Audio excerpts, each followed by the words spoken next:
All right, you ready? Yeah. Patient Okay. people? Patient people shooting his daggers out there for a few minutes?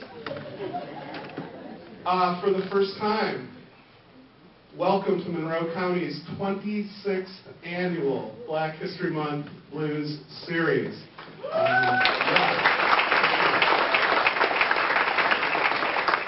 I'm Bill Reiser from the library system, and on behalf of the library system, the Friends of Ellis, and the 2013 Blues Coalition of Community Sponsors, thanks for coming out on a kind of crappy night. I promise it's going to be worth your while. I'm going to give you the quick rundown about what we've got cooking this year, since you're the guinea pigs on this year's lineup. I think you're going to be pleased. This is the first of 4 Tuesdays Are Blues Days concerts at different branch libraries all over the county.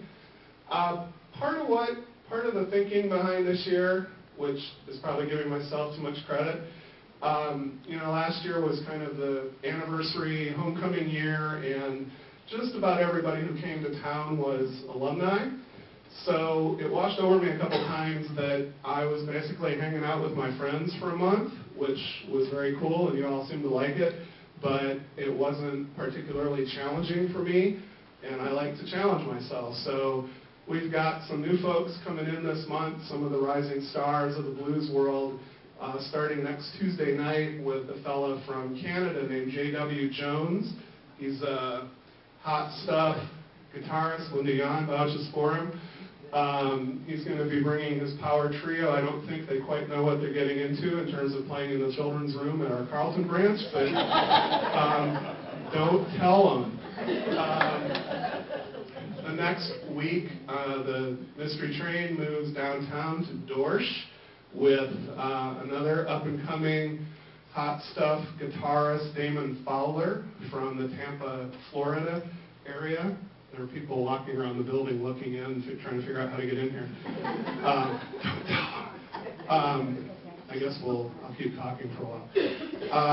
I think Damon is about 13, or at least that's what he looks like in his photos. If it wasn't for the facial hair, I would say that was about how old he is. But again, I'm not sure he's ever played the children's room in a public library before. So that's going to be real interesting. So that's on, I don't know, it's 2 weeks from tonight, at 19th, something like that.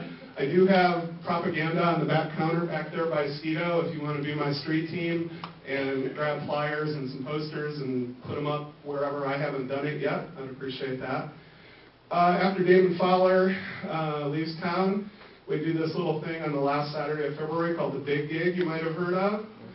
This will be the 26th annual Big Gig, and we'll be down the road at the Community College Meyer Theater. This year, a couple of familiar faces. This up-and-coming young man from Detroit named Robert Jones is coming. You may have seen him a couple times. He'll be joined by the co-founder of Sapphire, the Uppity Blues Women, Gay Adegbalola. Always good for an interesting evening. And a great roots rock, blues, soul man from Ypsilanti named John Latini, who is bringing a big band we're calling the Flying Latini Brothers with the Lovers and the Liars. I think it's like 10 or 11, 12 pieces that he's going to have. And our headliners this year are from Colorado, the Lionel Young Band.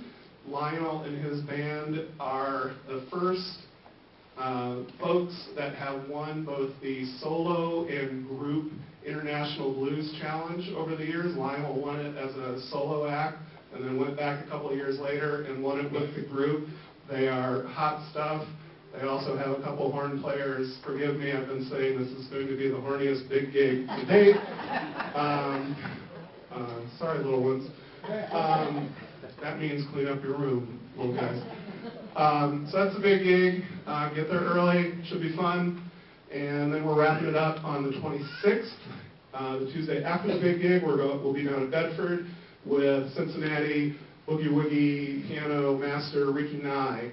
So we're going to bring the boogie and the woogie to Bedford this year. So that's the lineup. Grab some stuff. I hope this isn't the last time we see you this month. I don't think it will be, which is sort of my segue into some less cool, happy news. I was telling my colleague Tim this morning in terms of some losses that our blues family has suffered since the last time we all came together, that, you know, the music we're celebrating this month, it's not boy bands.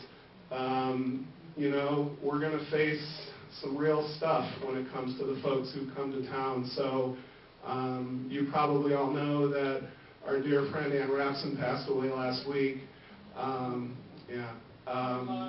The blues, a huge loss. You have no idea, believe me.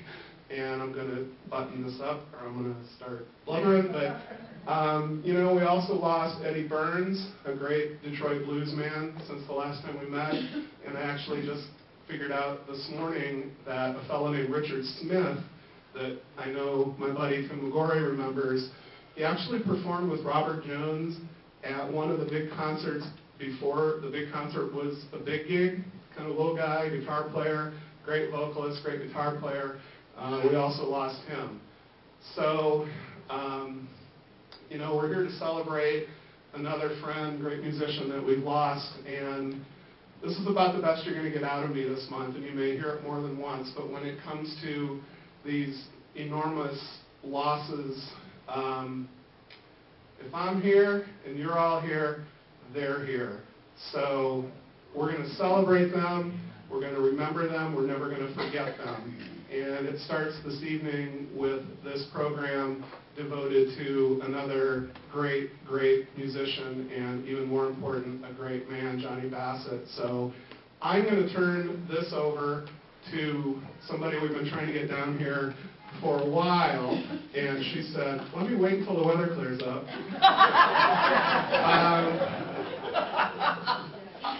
I think most of you are familiar with this person. You will probably recognize her voice if you do not recognize her name or her face. I'm just tickled pink to welcome to Monroe in an official capacity. She's been here a few times just hanging out in the crowd. WEMU's Linda Yawn. So thanks again for coming, folks. Give it up for Bill. Give it up for Bill Rice. Give it up for this man.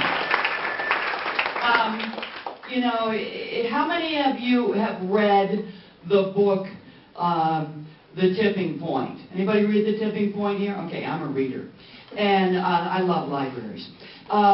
There's a part in The Tipping Point of where you learn that there's artists and the people who are like really on the cutting edge of making something creative. And then there's the people in the middle who get it, and like myself, may not be as great a guitarist or performer as George Bedard or Chris Codish, but somehow we get it. And then our job is to talk about it for you and get you geeked about it.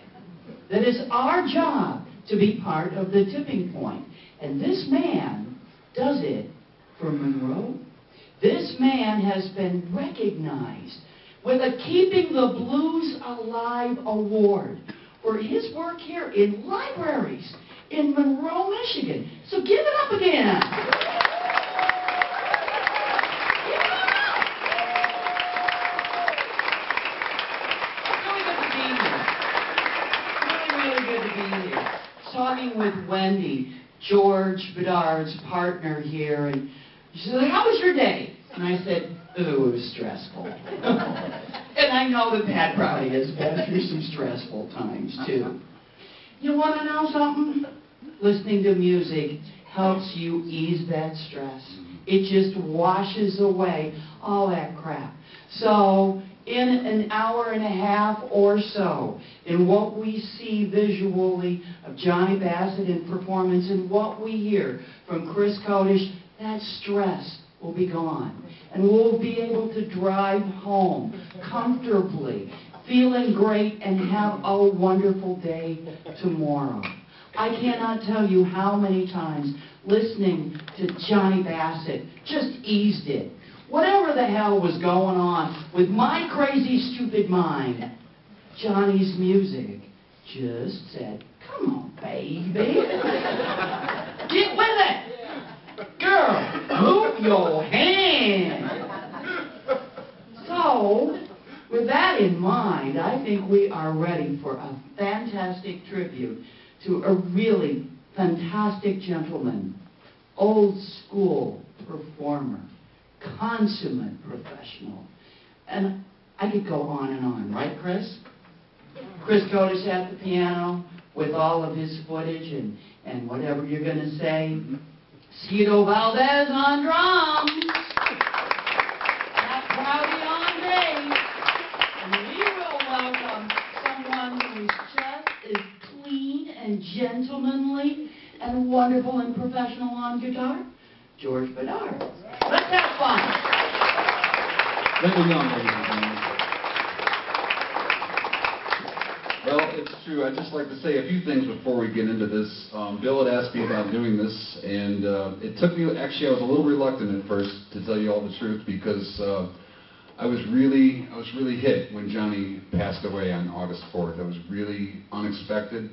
We had just put a new record out, and we had got great reviews. We were still performing, and though Johnny was a little bit tireder than he used to be, he brought it every night, and he sounded better than ever, and we really had no idea how sick he was. And when I brought him into the hospital, we just thought he would be there for a week or two, and that was it. He never came out. And to be truthful with you all, it really took me out. And I still, just going through and getting ready for all this stuff, I guess it's been starting the catharsis for me, because I really wasn't able to listen to the music for a couple months. It meant so much to me, and I met Johnny over 20 years ago. I met him in 1992 or 1, and I had him basically kind of guide me and be around for most of my professional musical career. So it was just he was a constant for me. That all said, I'm going to get into that. I've got a lot of talking to do. I'm not going to over-talk, hopefully. If I do, I'll see glazed eyes and we'll kick some music on. But I've been putting together basically a lot of... I've been part of a couple tribute shows, and this was, as I speak earlier, of the reluctance of it. I played also with the late, great Hiram Bullock, and we put on a big tribute for him in New York. And the bass player who played with him said, the main thing is Hiram's not here. We had all kinds of guest guitarists and all kinds of big name people, but it just wasn't the same spirit. And that was the thing that Johnny had. And that's why I was kind of cautious about doing a big thing with multiple guitarists, and that still may happen at some point, but I wasn't quite ready for that. So I wanted to have a band of guys that had worked with Johnny and with Skeeto and Pat, and George was my choice because he's just so excellent and very similar in a lot of ways to Johnny. They both, I know, had mutual respect for each other. But anyways, if I could just get a show of hands, before tonight, how many of you had heard Johnny Bassett or seen Johnny Bassett? Okay, so you guys are all fairly familiar with him. So I'm gonna just play you a couple early things, just to kind of show the one thing one of the things you can just tell it's Johnny from any note. He had a very unique touch and style and feeling. I think part of that was the instrument he used, and also that he played an open tuning with a capo. He had a really distinct sound as his attack. But I'd like to play a couple things just for historical purposes, so we can get just a little sound of hearing how Johnny sounded back in the day. And I think, and we'll have a little bit of video, and then we're going to play some music for you. So check this out.